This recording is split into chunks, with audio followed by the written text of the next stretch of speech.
the lack of business-driven API governance is a real risk.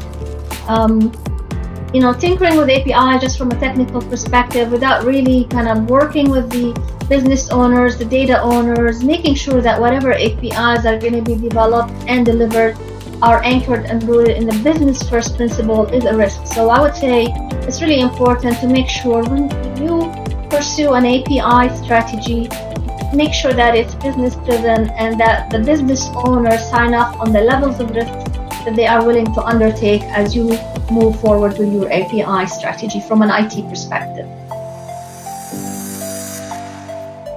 So lack of enterprise architecture planning for API security is a big risk.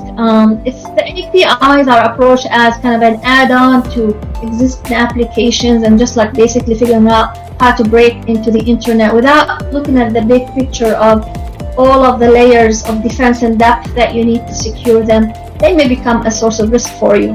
So I would say it's really important. Look at your architecture, look at the big picture, and integrate your API security strategy into that. You don't have to invent anything new. Just look at what you have and then just make sure that you connect the dots and integrate. The third risk is lack of effective API security controls.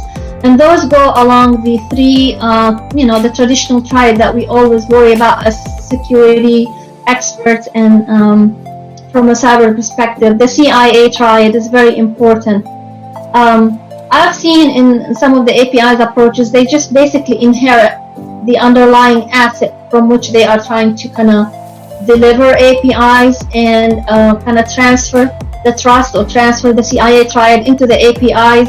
That may not be really an effective approach. I would recommend that you look at the APIs as an asset to be registered, an asset to be managed, an asset that you would apply your CIA controls, and in particular also the AAA services for authentication, authorization, and accountability.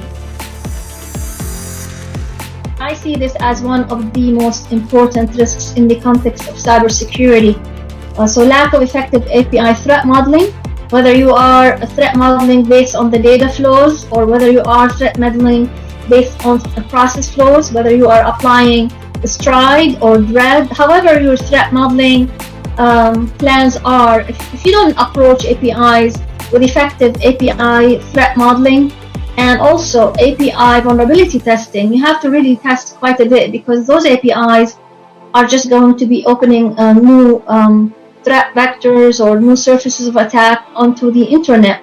And if they are wrappers around legacy applications, even more so, you really need to kind of focus on this practice of threat modeling and also very extensive API vulnerability tests. That's very important.